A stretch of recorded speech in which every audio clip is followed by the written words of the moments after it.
دوڑ میں بھی شامل رہے، یعنی ہائی پروفائل جنرل شامل ہیں، لیکن ان کی بھی ضمانتیں ضبط ہوئیں، اور پھر ہمیں یہ بھی پتا ہے کہ جنرل امجد شعیب جو ہیں ان کو جیل بھی جانا پڑا اپنے کسی وی لاک کی وجہ سے۔ تو اب اس پوری سچویشن میں ایک اور خبر یہ ہے کہ 111 بریگیڈ جو کہ اسلام آباد میں ریڈ زون کی حفاظت پر مامور ہوتا ہے،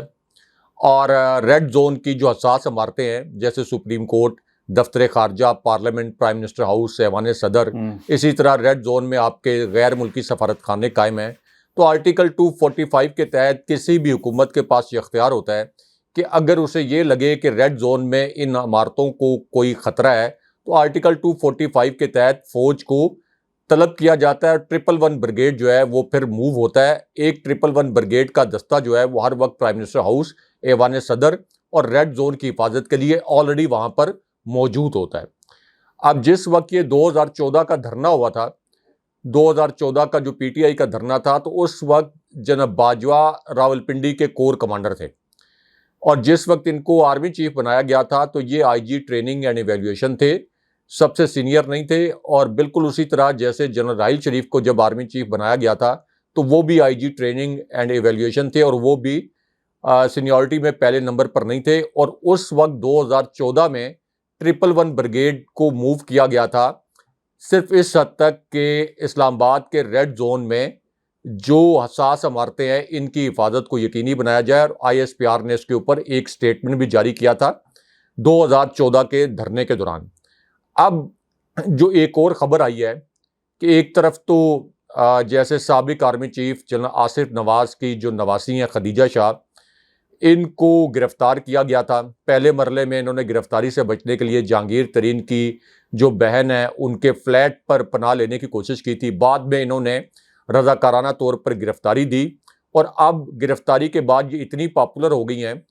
کہ سوشل میڈیا پر یہ کیمپین بھی چل رہی ہے کہ مریم نواز جس حلقے سے الیکشن لڑیں گی وہاں سے خدیجہ شاہ کو الیکشن لڑانا چاہیے، کیونکہ خدیجہ شاہ کی طبیعت بھی خراب رہی جیل کے اندر، لیکن اطلاعات یہ ہیں کہ خدیجہ شاہ جو ہیں اور اسی طرح تحریک انصاف کی دیگر جو کارکن ہیں یا دیگر جو خواتین لیڈرز ہیں، یہ اپنے جو سٹینس ہے اس کے اوپر جیل کے اندر بھی ڈٹی ہوئی ہیں۔ تو ایک تو وہ امریکی شہری بھی ہیں، ان کو امریکہ کے دباؤ پر کاؤنسلر ایکسیس بھی دی گئی تھی، اور ان کے متعلق اور ایک سابق آرمی چیف کے متعلق بھی ایک بڑے مزے کی سٹوری ہے، بہت لمبی سٹوری ہو جائے گی، وہ اگلے پروگرام میں شیئر کریں گے، لیکن پہلے یہ 111 بریگیڈ کے جو ایک اعلیٰ آفیسر ہیں ان کے متعلق آپ کو بتائیں کہ اب 9 مئی کے واقعات کے بعد نیگلیجنس برتنے کے الزام میں ان کو برطرف کیا گیا ہے، اور نہ صرف یہ کہ ان کو برطرف کیا گیا ہے، ان کی جو مراعات ہیں وہ بھی ضبط کر لی گئی ہیں، یعنی ایک اعلیٰ فوجی آفیسر کے طور پر جو ان کی مراعات تھیں، جو ان کو پرکس ملنے تھے وہ بھی ضبط کر لیے گئے ہیں، اور عام طور پر جب مراعات ضبط کرنے کی بات کی جاتی ہے تو اس کا مطلب یہ ہے کہ پینشنز وغیرہ بھی وہ بھی ضبط کر لی گئی ہیں، تو ان کو برطرف بھی کیا گیا اور ان کی مراعات بھی ضبط کر لی گئی ہیں۔ اچھا، اب یہ جو پوری ایکسرسائز ہوئی ہے، یعنی جیسے لاہور کے کور کمانڈر کو برطرف کیا گیا کورٹ مارشل کر کے، اسی طرح بریگیڈیئر رینکس کے کچھ لوگوں کو، کچھ آفیسرز کو برطرف کیا گیا، یہ 111 بریگیڈ کے آفیسر کو برطرف کیا گیا۔ ایک جی او سی کے متعلق بھی بڑی انٹرسٹنگ سٹوری میرے پاس ہے، یہ بھی اپنے اگلے پروگرام میں شیئر کریں گے، لیکن اس سے ظاہر یہ ہوتا ہے کہ یہ احساس موجود ہے ملٹری لیڈرشپ کے اندر کہ جس قسم کی سیکیورٹی ملٹری انسٹالیشنز کے اوپر ہونی چاہیے تھی اس قسم کی سیکیورٹی نہیں تھی، لوگوں کی تعداد اتنی زیادہ نہیں تھی، نہ ہی لوگوں کا یہ انٹینٹ تھا، نہ ہی لوگ اتنے مشتعل تھے کہ وہ اتنی آسانی سے کور کمانڈر ہاؤس میں یا جی ایچ کیو میں چلے جاتے۔ اس وجہ سے عمران خان صاحب یہ کہتے ہیں کہ مبینہ طور پر آئی بی یا کچھ اور ایجنسیوں کے لوگ تھے جو وہاں پر مظاہرین کو اکسا رہے تھے، اور یہ ایک طرح سے آپ یہ کہہ لیں کہ لیٹ اٹ ہیپن، کہ اس کو ہونے دیا جائے۔ عمران خان صاحب کہتے ہیں کہ یہ فالس فلیگ آپریشن تھا، اور سیکیورٹی کا نہ ہونا، خاص طور پر پنجاب پولیس کا لاہور کے کور کمانڈر ہاؤس کے راستے میں جب یہ جلوس وہاں جا رہا تھا تو وہاں ان کو نہ روکنا، یہ بہت سے سوالات کو جنم دیتا ہے۔ اس طرح عمران خان صاحب کے موقف کی تائید ہوتی ہے یہ جن آفیسرز کے خلاف کارروائی کی گئی ہے کہ وہاں پر سیکیورٹی کیوں موجود نہیں تھی، نمبر 1۔ نمبر 2، اس میں اہم ترین بات یہ ہے کہ عمران خان صاحب یہ نہیں کہہ رہے کہ آپ بلیک اینڈ وائٹ میں میری بات مان لیں. عمران خان صاحب یہ کہہ رہے ہیں کہ ایک انڈیپینڈنٹ انکوائری کروائیں, آزادانہ انکوائری کروائیں, اور یہ انکوائری ایسی نہیں ہے کہ پی ٹی آئی خود یہ انکوائری کرے. یہ انکوائری کروائیں آپ سپریم کورٹ کے حاضر سروس جج صاحبان سے. شہباز شریف ایک لیٹر لکھیں چیف جسٹس کو, ایک آزاد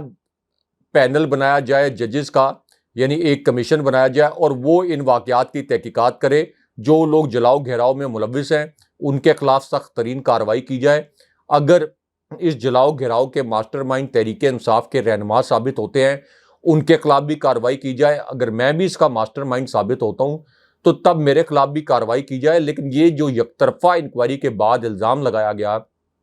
کہ یہ پوری پلاننگ کو عمران خان صاحب نے کی تھی یا تحریک انصاف نے کی تھی, یہ اس کو عوامی سطح پر قبولیت حاصل نہیں ہے. کیونکہ عمران خان صاحب کہتے ہیں کہ یہ تو یک طرفہ انکوائری ہوئی ہے, ہمارا کوئی موقف بھی نہیں سنا گیا. ہمارا تو موقف تو کوئی سنا جاتا, کسی جگہ پہ بلا کے ہمارا موقف سنا جاتا. اب جا کے عمران خان صاحب کو جے آئی ٹی میں بلایا گیا اور اس میں عمران خان صاحب نے سپریم کورٹ میں اپنی پیشی کا حوالہ دیا کہ مجھے تو سپریم کورٹ میں جا کے پتا چلا, چیف جسٹس نے بتایا کہ کیا آپ کو پتا ہے کہ کور کمانڈر ہاؤس پر کیا ہوا ہے. تو عمران خان صاحب نے تو وہاں پر بڑا لا علمی کا اظہار کیا, اور جیسے ہی ان کو پتا چلا انہوں نے اس کی مذمت بھی کی. اور سب سے بڑی بات یہ ہے کہ اس پر نیب گواہی دے سکتا ہے کہ جب عمران خان صاحب نیب کی تحویل میں تھے تو وہ کس طرح سے کسی کو ڈائریکٹو دے سکتے تھے کہ آپ کور کمانڈر ہاؤس لاہور چلے جائیں یا جی ایچ کیو چلے جائیں. تو اس لیے اس کے اوپر ایک آزادانہ انکوائری کی ضرورت ہے. عمران خان صاحب کہتے ہیں کہ اس کی آڑ میں اصل میں تحریک انصاف کو کالعدم کرنے کی کوشش کی جا رہی ہے اور عمران خان صاحب کو نااہل کروانے کی کوشش کی جا رہی ہے. راج صاحب, عالمی میڈیا یہ پہلی دفعہ نہیں ہے عمران خان کے پاس چل کر خود گیا ہو. یہ متعدد دفعہ ہوا, ہزاروں بار ہوا, اور یہ اسی طرح ہوتا رہے گا. آپ نے راج صاحب اس سے پہلے کہ میں اس سٹوری پہ آؤں کہ یہ جو انٹرویو دیا ہے سی بی سی کو, کینیڈین براڈ کاسٹ کمپنی کی جو چینل ہے, اس کو آپ نے نوٹ کیا ہوگا کہ سب سے زیادہ انٹرویوز خان صاحب کے ہی ہوتے ہیں. ہمارے فارن منسٹر کے نہیں ہوتے, ہمارے پرائم منسٹر کے نہیں ہوتے, ہمارے پرائم منسٹر کے بچوں کے نہیں ہوتے, ہمارے ex prime minister Nawaz Sharif جو پچھلے 4 برسوں سے برطانیہ میں بیٹھے ہیں ان کے نہیں ہوتے. ان کے ہوتے نہیں ہیں یا ان سے ہو نہیں پاتے, یہ بھی ایک سوال ہے. اب یہ جو زمان پاک میں یہ جو انٹرویو رائے صاحب یہ جو ہوا ہے, جو خان صاحب وہاں پہ اوبویسلی موجود ہیں اور انٹرنیشنل میڈیا جو پہنچا ہے, انہوں نے کیا کہا ہے؟ کچھ نکات, کچھ سرپرائزز پاکستان کی میڈیا پر آج بھی سے نہیں چلایا گیا. انہوں نے کہا نہیں چلاتے نہ چلاؤ. انٹرنیشنل میڈیا جو ہے ایک طرح سے خان صاحب کے موقف کو دنیا کے سامنے رکھنے کے لیے پہنچا ہے, کیونکہ رائے صاحب سی بی سی کی جو ویورشپ ہے وہ انٹرنیشنل آڈینس ہے. پاکستان میں جس طرح آواز بند کی گئی ہے ٹھیک ہے, لیکن انٹرنیشنلی لوگ جاننا چاہتے ہیں کہ خان صاحب کیا کہہ رہے ہیں. خان صاحب نے کیا کہا؟ وہ یہ کہتے ہیں کہ پہلے یہ کہ انہیں کب جیل میں ڈالا جائے گا اور جیل میں ڈالنے اور نااہل کرنے کی اصل وجہ کیا ہے. دوسرا, انہوں نے کینیڈین حکومت اور وہاں کی سیاسی لیڈرشپ کو بھی ایک پیغام دیا ہے. خان صاحب یہ کہتے ہیں کہ میرے خلاف 180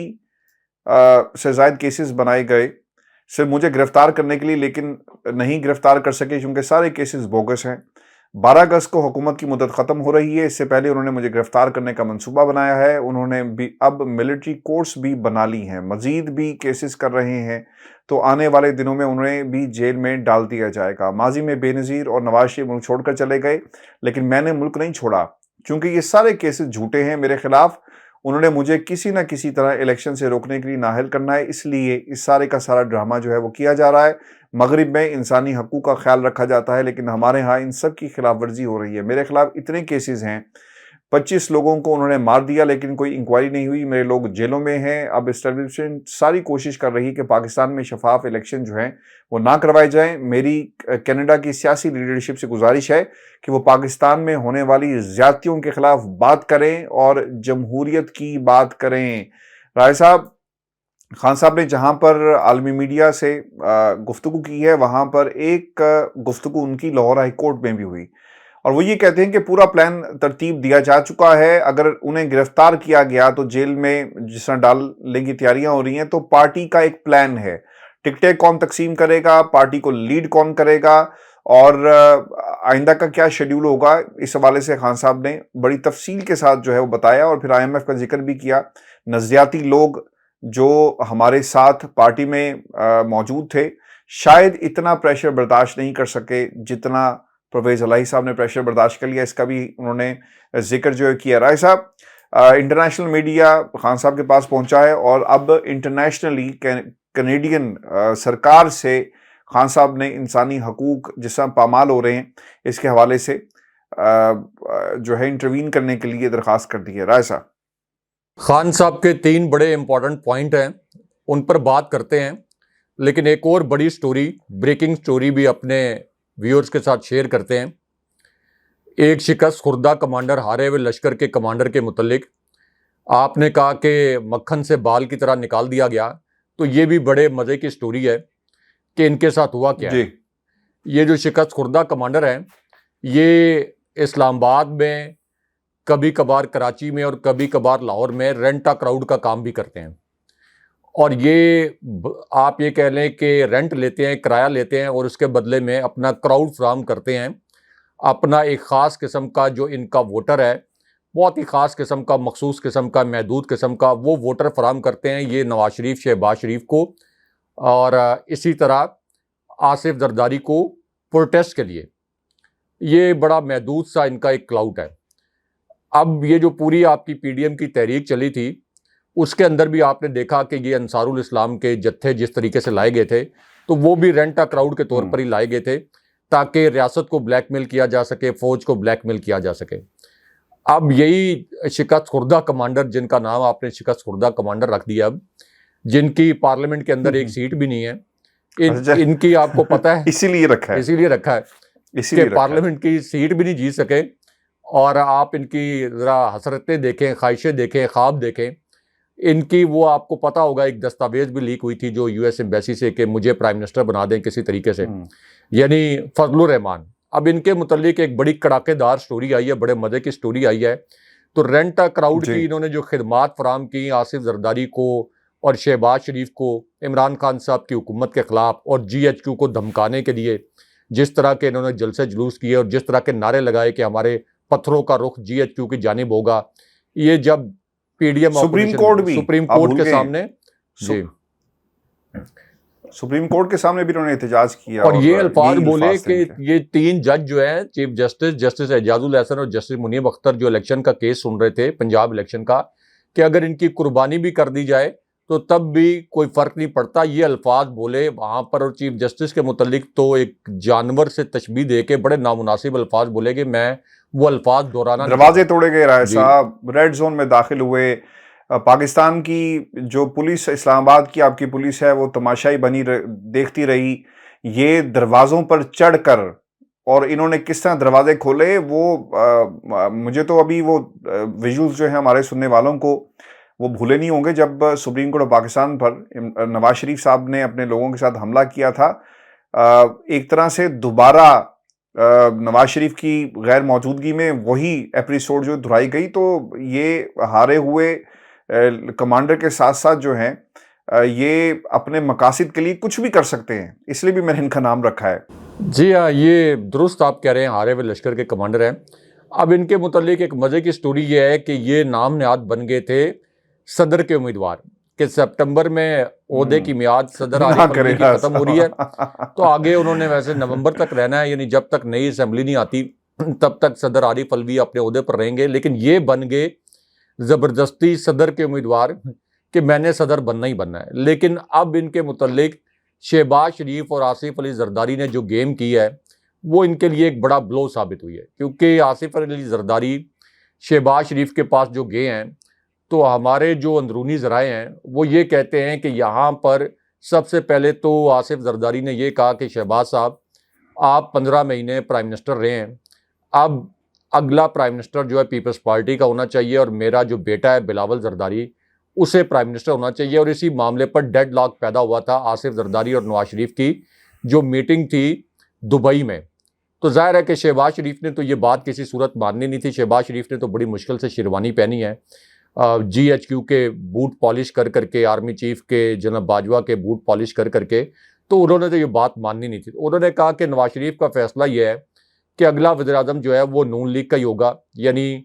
یہ جو دھاندلی زدہ الیکشن کروانے کا پلان بنایا گیا ہے تو وزیر اعظم میں ہی ہوں گا، یہ انہوں نے کنوے کیا آصف زرداری کو۔ اب آصف زرداری نے اس کو بارگیننگ چپ کے طور پر یوز کیا، انہوں نے کہا اچھا چلے پھر یہ ڈیل کرتے ہیں کہ صدر جو ہے میں ہوں گا، صدر کا عہدہ جو ہے وہ مجھے دیا جائے۔ اب اس پر شہباز شریف، چونکہ نواز شریف اس کو بھی کاؤنٹر بارگیننگ چپ کے طور پر استعمال کرنا چاہتے ہیں، تو وہاں پر پھر بڑی مزے کی ڈرامائی صورتحال پیدا ہوئی۔ تو شہباز شریف نے کہا کہ صدر کے عہدے کے لیے بھی نواز شریف صاحب یہ کہتے ہیں کہ ایک تو ہمارا نون لیگ کا اپنا امیدوار ہے، اور دوسرا آپ کو یہ بھی پتہ ہے کہ اگر ہم نے نون لیگ سے باہر کسی کو صدارت دی تو فضل الرحمان ناراض ہو جائیں گے، کیونکہ فضل الرحمان بھی صدارت کے امیدوار ہیں اور وہ یہ کہہ رہے ہیں کہ صدر جو ہے وہ میں نے بننا ہے۔ اب یہ آپ کہہ لیں کہ کاؤنٹر بارگیننگ چپ جو ہے شریف خاندان نے آصف علی زرداری کے ساتھ یہ پوری گیم کھیلنے کی کوشش کی۔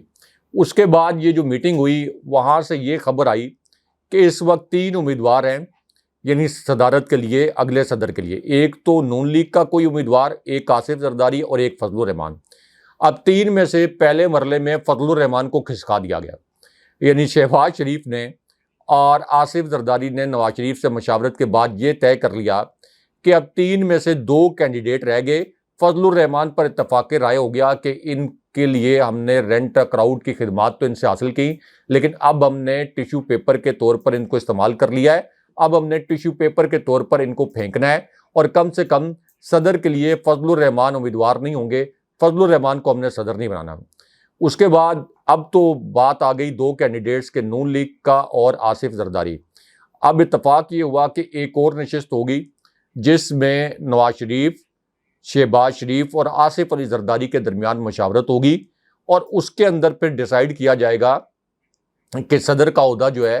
وہ دینا ہے آصف زرداری کو یا نون لیگ کو۔ اور آبویسلی اس کے اوپر آصف زرداری کسی صورت پیچھے نہیں ہٹیں گے، بلیک میل کریں گے سیاسی طور پر۔ لیکن دوسری جانب چونکہ نون لیگ کا خیال یہ ہے کہ اسٹیبلشمنٹ ان کے ساتھ کھڑی ہے، تو یہ صدر کا عہدہ بھی اتنی آسانی سے پیپلز پارٹی کو نون لیگ نہیں دے گی۔ اسی وجہ سے پیپلز پارٹی کو دبانے کے لیے، پیپلز پارٹی کو دھمکانے کے لیے اب نون لیگ نے یہ اناؤنس کر دیا ہے کہ پنجاب میں ہم کسی جماعت سے سیاسی الائنس نہیں کریں گے، کسی جماعت کے ساتھ سیٹ ایڈجسٹمنٹ نہیں کریں گے۔ ظاہر ہے کہ جے یو آئی کے ساتھ تو انہوں نے سیٹ ایڈجسٹمنٹ نہیں کرنی تھی، پی ٹی آئی کے ساتھ نہیں کرنی تھی، پیپلز پارٹی کے ساتھ ہی کرنی تھی۔ تو پیپلز پارٹی کو ایک طرح سے انہوں نے یہ دھمکی دی ہے کہ اگر آپ صدر کے عہدے پر اتنا پش کریں گے تو پھر ہم یہاں پہ آپ کے ساتھ سیٹ ایڈجسٹمنٹ نہیں کریں گے۔ لیکن اس میں جو سب سے برا ہوا ہے وہ ہوا ہے فضل الرحمان کے ساتھ، اور وہاں پہ یہ بھی ڈسکشن کی گئی کہ دیکھیں ہم نے تو ان کو پی ڈی ایم کا صدر بنا دیا تھا، اور کیا ہم فضل الرحمان کو دیں؟ فضل الرحمان کے ایک انتہائی قریبی عزیز ان کو گورنر کے پی بنایا ہوا ہے، اور کیا دیں؟ فضل الرحمان کے پارٹی کو انہوں نے وزارتیں دی ہوئی ہیں، اور کیا دیں؟ تو فی الحال فضل الرحمان جو ہیں ان کے پاس بھی یہ خبر یقیناً پہنچ گئی ہوگی، تو فضل الرحمان ناراض ہیں، لیکن ان کے پاس کوئی آپشن نہیں ہے، کوئی عمران خان صاحب سے تو اطاعت کر نہیں سکتے، تو اس لیے فضل الرحمان ایک مرتبہ پھر، جیسے ایک مرتبہ کیمروں کے سامنے ان کی آنکھوں میں آنسو آ گئے تھے، وہ کہہ رہے تھے کہ مجھے ہمیشہ یہ استعمال کر کے، میرا کندھا استعمال کر کے ڈیل کر لیتے ہیں، تو ایک مرتبہ پھر فضل الرحمان کے ساتھ وہی ہوا ہے، اور ایسے لوگوں کے ساتھ ایسا ہی ہونا چاہیے۔ اچھا راج صاحب، یہ جو کینیڈین سرکار کو کا جو سوال ہے وہ بیچ میں رہ گیا۔ کینیڈین سرکار کو خان صاحب نے کہا ہے کہ انسانی حقوق جو پامال ہو رہے ہیں پاکستان میں، اس کے اوپر آواز جو ہے وہ بلند کریں۔ یہ بات صرف خان صاحب ہی کر سکتے ہیں، یہ بات میرا نہیں خیال کہ نواز شریف یا کوئی اور کر سکتا ہے۔ ہاشمی صاحب، ایک تو عمران خان صاحب کی گرفتاری کے متعلق جو پلان بنایا گیا ہے، اس پر عمران خان صاحب نے یہ الفاظ بولے کہ میں نے اپنی پارٹی کو بتا دیا ہے کہ ہو سکتا ہے کہ 7 دن کے بعد میں ان کے ساتھ نہ ہوں۔ عمران خان صاحب کے پاس بھی یہ اطلاعات ہیں کہ عمران خان صاحب کو اب جلد از جلد یہ گرفتار کریں گے، خاص طور پر ایک ایسی صورتحال میں جب بالکل الیکشن اناؤنس ہونے کے قریب ہے۔ 13 اگست کو انہوں نے 13 اگست سے پہلے انہوں نے حکومت چھوڑنی ہے، تو اب ان کو لگتا ہے، یعنی پی ڈی ایم کو لگتا ہے کہ عمران خان صاحب کو گرفتار کرنے کا مناسب موقع ہے کہ عمران خان صاحب کو گرفتار کر کے جیل میں ڈال دیں، پارٹی کو مکمل طور پر کرش کر دیں، اس کے بعد عمران خان صاحب کی پارٹی کا جو ٹکٹ لے اس کو بھی گرفتار کر لیا جائے، اس کا کاروبار تباہ کر دیا جائے، اس کی پراپرٹیز کو جلا دیا جائے، اس کے گھر چھاپا مار کے اس کے گھر کی خواتین کو ہراساں کیا جائے۔ تو یہ پورا پلان جب کسی پارٹی کو کرش کرنا ہوتا ہے تو اس قسم کے پلان بنائے جاتے ہیں کہ کوئی پارٹی جو اتنی پاپولر ہو کہ اس کا اگر کوئی ٹکٹ بھی لے تو اس کے ساتھ اس قسم کا سلوک کیا جائے تاکہ کوئی اس کا ٹکٹ لینے کی جرت بھی نہ کرے. ایک تو عمران خان صاحب نے سی سی ٹی وی فوٹیج بھی شیئر کیا ہے کہ کس طریقے سے عمران خان صاحب کے پارٹی کے وہ رہنما جو خان صاحب کے ساتھ اس وقت کھڑے ہیں ان کے کاروبار تباہ کیے جا رہے ہیں, ان کے گھروں پر چھاپے مارے جا رہے ہیں, ان کی خواتین کے ساتھ بدتمیزی کی جا رہی ہے, بد تہذیبی کی جا رہی ہے. دوسرا, خان صاحب نے جو انسانی حقوق کی خلاف ورزیوں کی بات کی, عمران خان صاحب نے کوئی چوری چھپے کسی غیر ملکی حکومت کو کوئی خط نہیں لکھا. ظاہر ہے کہ انسانی حقوق کی بدترین خلاف ورزیاں تو ہو رہی ہیں. نواز شریف نے تو چوری چھپے لندن میں غیر ملکی جو طاقتیں ہیں ان کے نمائندوں سے خفیہ ملاقاتیں کی. اسی طرح افغانستان کے نیشنل سیکیورٹی ایڈوائزر, جو سابق افغانستان کے نیشنل سیکیورٹی ایڈوائزر تھے, جن کو پاکستان کی فوجی قیادت نے پاکستان کی ریاست کے لیے ناپسندیدہ ترین شخصیت قرار دیا تھا, اس کے ساتھ ملاقات کی, اس کی تصاویر جاری کی اور وہاں بیٹھ کر وہ ریاست پاکستان اور افواج پاکستان کے خلاف سازشیں کرتے رہے. تو انسانی حقوق کی جو خلاف ورزیاں ہوتی ہیں ہاشمی صاحب, اس پر تو آج خود بھی انٹرنیشنل لیول پر آوازیں اٹھتی ہیں, یو این کے لیول پر بھی آوازیں اٹھتی ہیں, یورپین پارلیمنٹ میں بھی اٹھتی ہیں, یو کے کی پارلیمنٹ میں بھی اٹھتی ہیں. اسی طرح جو انسانی حقوق کی تنظیمیں ہیں وہاں بھی یہ آوازیں اٹھتی ہیں. اب یہاں پر ایشو یہ ہے کہ اگر کسی کے خلاف کوئی مقدمات ہیں تو وہ مقدمات میرٹ پر چلائے جائیں. انسانی حقوق کی خلاف ورزی کس طریقے سے ثابت ہوتی ہے کہ اسلام آباد ہائی کورٹ, جو کہ ایک بہت بڑی عدالت ہے, سپریم کورٹ کے بعد سب سے مؤثر, سب سے بڑی, سب سے فعال عدالت سمجھی جاتی ہے. اسلام آباد ہائی کورٹ, بڑی سے مراد یہ نہیں ہے کہ کچھ سب سے زیادہ جج صاحبان, وہ تو ظاہر ہے کہ لاہور ہائی کورٹ کے مختلف بینچز ہیں تو اس وجہ سے لاہور ہائی کورٹ میں ججز کی تعداد بہت زیادہ ہے, لیکن بہت فعال عدالت سمجھی جاتی ہے. تو یہاں کے جو جج صاحب ہیں وہ اسد عمر کے کیس میں یہ کہتے ہیں کہ ہم تو اسد عمر کو رہا کرنے کا فیصلہ جاری کر رہے ہیں, لیکن اصل میں رہائی اسد عمر کی اس وقت ہوگی جب وہ پریس کانفرنس کریں گے. اسد عمر کی بھی اسٹیبلشمنٹ کی 3 شخصیات سے خفیہ ملاقات کے متعلق میرے پاس ایک سٹوری ہے زبردست قسم کی, وہ اگلے پروگرام میں شیئر کریں گے. اب پرویز الہی جیسے ان کو 3 مرتبہ 4 مرتبہ ان کو اعلیٰ ترین عدالتوں نے یہ کہا کہ ان کے خلاف کوئی شواہد نہیں ہے اور عدالتوں کے احکامات کی خلاف ورزی کی جا رہی ہے, لیکن اس کے باوجود جب ان کی رہائی ہوتی ہے دوبارہ گرفتار کر لیا جاتا ہے, اور اب آخری مرتبہ جب ان کی رہائی ہوئی تو ان کو نظر بند کر دیا گیا. تو یہ انسانی حقوق کی خلاف ورزیاں ہیں. آپ دیکھیں کہ علی محمد خان کو 5 آپ نے, میں صرف ایک ایڈیشن کر دوں اس کے اندر, وہ بڑے زبردست قسم کے ریمارکس آئے, اور جسٹس نجفی ہے, باقر علی نجفی, جن کی عدالت میں انہوں نے کہا جی کہ آپ نے جو ایم پی یو کے تحت انہیں گرفتار کر رہے ہیں تو جناب کوئی ثبوت بھی ہونے چاہیے, کوئی شواہد بھی ہونے چاہیے. تو اس پہ خاموش تھا سرکاری وکیل. تو پھر انہوں نے کہا جی کہ یہ اس طرح ہو نہیں سکتا, آپ کو درخواست دینی پڑے گی اور 10 دنوں کے لیے حکومت پنجاب کیا کہتی ہے اپنا موقف رکھے. انہوں نے کہا جی وہاں پر 10 دن لگ جائیں گے اور 10 دن کے بعد ہم اس بات کا فیصلہ کریں گے. تو پھر اس کے اوپر ایک بہت ہی زو معنی گفتگو کہیں, طنز کہیں, یہ کہا جج کی طرف سے کہ آپ جو کام کر رہے ہیں نا یہ بعد میں آپ کے ہی گلے میں پڑ جائیں گے, اور اسی طرح کے اقدام, یعنی وہ کہنا یہ چاہ رہے تھے کہ تسی باز آ جاؤ اور کل کو یہ نہ ہو کہ جب کسی اور کی باری آئی وہ آپ کے خلاف بھی یہی کام کریں. اور پھر انہوں نے ایک اور بھی بات کہی کہ تسی چودھری صاحب نو رگڑا لانا ہی لانا ہے. تو اب تو رائے صاحب یہ لوگوں کو پتہ ہے کہ کون کیا کر رہا ہے اور کس طرح چیزوں کو جو ہے وہ کنٹرول کرنے کی کوشش کی جا رہی ہے. ہیونگ سیڈ دیٹ رائے صاحب, انہی حالات کے اندر پرویز خٹک صاحب میدان میں آئے اور انہوں نے اپنی جماعت کا اعلان کر دیا ہے. خبر یہ آ رہی ہے کہ ان کے اس اعلان کے بعد بہت سارے, لیکن اس میں ایک بڑی مزے کی بات ہے, ایک بڑی مزے کی بات ہے, بڑی مزے کی بات ہے, وہ شیئر کریں نا پلیز ویورز کے ساتھ. یہ جو اس کے اوپر رسپانس آیا تحریک انصاف کا بڑا دلچسپ, وہ ذرا شیئر کریں, وہ ذرا ویورز کو پڑھ کے بتائیں. اچھا, یہ جو پاکستان تحریک انصاف کی طرف سے آبویسلی ایک ریئیکشن اسے کہیں آنا بنتا تھا, اور میں جب اسے پڑھ رہا تھا تو رائے صاحب بڑا ماپ تول کر اور بڑا کہنا یہ چاہیے کہ ایسے حالات میں لوگ الفاظ بھی جو ہیں وہ دیکھ کر بھال کر جو بولتے ہیں, یہ نہ ہو کہ کل کو کوئی انہیں بھی اٹھانے کے لیے آ جائے. اچھا, اب یہ جو بات کہی گئی اور جو الفاظ استعمال کیے گئے پاکستان تحریک انصاف کی طرف سے، یہ بہت ہی دلچسپ ہے۔ تو رائے صاحب، یہ کیا کہا ہے پرویز خٹک کی نئی جماعت پر تحریک انصاف کا رد عمل ہے؟ ویسے میں بتا دوں کہ اس رد عمل سے پہلے یہ سوال خان صاحب سے بھی پوچھا گیا تو انہوں نے مسکرا کر کہا بیسٹ آف لک۔ اچھا، پھر اس کے بعد خٹک صاحب کی اس اعلان کے بعد تحریک انصاف یہ کہتی ہے کہ مونسون جاری ہے اور ملک میں ساون کے گھاس کی طرح سیاسی جماعتیں اگ رہی ہیں۔ ملک میں جمہوریت کی کھڑی فصل کو 14 جماعتی ٹڈی دل سے تباہ کر کے سیاست کو جھاڑ جھنکار سے آباد کرنے کی کوشش جو ہے وہ جاری ہے۔ میدان سیاست میں ان نئی فصلوں کی آبیاری کے چیلنج میں محکمہ زراعت کے اہلکار شب و روز محنت سے ہلکان ہو رہے ہیں۔ اچھا، محکمہ زراعت چند ہفتے پہلے لاہور میں بویا جانے والا استحکام مارکا بیج گلا سڑا نکلا، جو فصل بننے سے پہلے ہی خاک میں مل گیا۔ خیبر پختونخوا میں پارلیمنٹیرین نامی بیج بھی عوامی رد عمل کی پہلی بارش میں بہہ جائے گا۔ پس پردہ سازشوں میں شریک گندے انڈے بے نقاب کرنے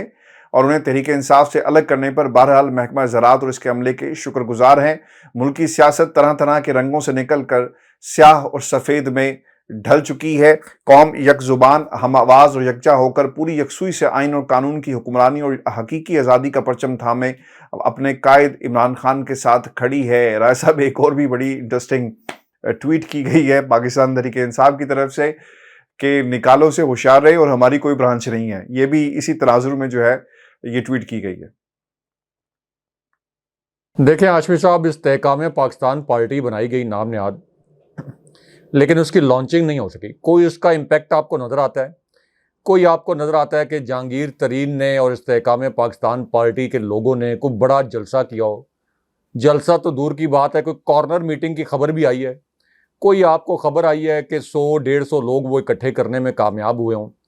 کسی جگہ پہ کوئی گیدرنگ کی ہو؟ کسی قسم کی کوئی گیدرنگ نہیں ہے۔ آپ پاور شو کرتے ہیں نا، جب آپ پارٹی لانچ کرتے ہیں تو آپ یہ بتاتے ہیں کہ ہمارے ساتھ دیکھیں کتنے لوگ کھڑے ہیں، یعنی پبلک کتنی کھڑی ہے۔ ووٹ کس نے کرنا ہے؟ ووٹ تو عوام نے کرنا ہے نا۔ اگر آپ نے الیکٹیبلز بھی لیے ہیں تو پھر تو آپ کو بڑا پاور شو کرنا چاہیے، یہ بتانا چاہیے کہ دیکھیں یہ سارے لوگ ہمارے ساتھ کھڑے ہیں۔ لیکن آپ کو پتہ ہے کہ اگر آپ پاور شو کرنے کی کوشش کریں گے تو الٹا آپ سیاسی طور پر عبرت کا نشان بن جائیں گے۔ اس لیے یہ جو جہانگیر ترین کی پارٹی ہے، یہ اس کا جو ایک افتتاحی تقریب تھی وہیں تک محدود رہی ہے، اور بس انہوں نے الیکشن کمیشن میں جو عقاب کے نام سے، عقاب کے نشان کے لیے انہوں نے جو ایک رجسٹریشن کے لیے پروسیس شروع کروایا ہے، بس اس حد تک یہ پارٹی ہے۔ اب یہ جو پرویز خٹک کی پارٹی ہے، اسلام آباد بھی یہاں پہ آئے، فواد چودھری سے بھی انہوں نے رابطہ وغیرہ کیا، تو پرویز خٹک کی جو پارٹی ہے ان کو بھی پتہ ہے کہ ووٹ بینک جو ہے وہ عمران خان صاحب کے ساتھ جڑا ہوا ہے۔ یہ ووٹ بینک اگر فری اینڈ فیئر الیکشن ہوا تو یہ ووٹ بینک سارا کا سارا عمران خان صاحب کے ساتھ ہی جڑا رہے گا۔ اچھا، یہ کون کہہ رہا ہے؟ یعنی بطور صحافی میرا اور آپ کا تو چلیں تجزیہ ہے، لیکن سائنسی بنیادوں پر کون کہہ رہا ہے؟ سائنٹیفکلی اس کو کون پروو کر رہا ہے؟ یہ وہ تنظیمیں پروو کر رہی ہیں جو کہ پاکستان کے اندر سیاسی اور انتخابی نتائج کے سرویز کرتی ہیں۔ ان میں 99% تنظیمیں ایسی ہیں جن کے متعلق یہ تاثر رہا ہے کہ نون لیگ نے ان کے اوپر اپنا اثر و رسوخ استعمال کیا اور یہ نون لیگ کے حق میں سرویز کرتی رہیں، لیکن اس کے باوجود وہ تنظیمیں بھی یہ کہہ رہی ہیں کہ عمران خان کی پارٹی کے اتنے ارکان اور اتنے رہنما توڑنے کے باوجود عمران خان کی پاپولیرٹی قائم ہے۔ اگر عمران خان کی پاپولیرٹی قائم نہ ہوتی اور ان کے 70 سے 75% تک مارجن سے اگلا الیکشن جیتنے کا خدشہ نہ ہوتا تو یہ عمران خان صاحب کو نہ گرفتار کرتے، نہ یہ عمران خان صاحب کی پارٹی کو کالعدم کرنے کی کوشش کرتے۔ تو یہ پورا جو ایک تھکر پلاٹ بنایا گیا وہ بنایا اس لیے گیا ہے کہ عمران خان صاحب ان کے لیے سب سے بڑے اس وقت درد سر بنے ہوئے ہیں۔ اب اس میں ایک اور جو آپ کہہ لیں مشکل مرحلہ پی ڈی ایم کے لیے وہ یہ ہے کہ کہیں الیکشن کی اناؤنسمنٹ کے بعد، الیکشن کی تاریخ اناؤنس کرنے کے بعد حالات اچانک ہاتھ سے نہ نکل جائیں، کوئی ایسا ٹیمپو، کوئی ایسا مومنٹم نہ بن جائے کہ اگر کہیں پر دھاندلی نہیں دھاندلے کا پلان بنا ہوا ہے الیکشن کمیشن کی مدد سے یا کسی اور حلقے کی مدد سے، تو ایسا نہ ہو کہ اتنا بڑا عوامی مومنٹم بن جائے کہ اس پلان کو ایگزیکیوٹ کرنا کسی بھی ادارے کے لیے ممکن نہ رہے۔ تو یہ بھی ان کے لیے ایک بڑی مشکل بنی ہوئی ہے۔ تو اس وجہ سے یہ پارٹیز کھمبیوں کی طرح یہ لانچ ہوتی رہیں گی، لیکن اصل میں عمران خان صاحب کو فری اینڈ فیئر الیکشن میں ہرانا ناممکن ہے، اور تمام سرویز جیسے ہمارے تھمبنیل میں بھی لوگ دیکھ رہے ہیں وہ یہی بتا رہے ہیں کہ عمران خان صاحب بھی اگلا الیکشن جیتیں گے۔ بہت شکریہ آصف ویڈیو جی، شو تھا آج کا ہمارا. اپنے کمنٹس بھیجیے گا، چینل کو ضرور سبسکرائب کریں. اجازت دیجیے، اللہ نے کے پاس. اللہ نے کے پاس.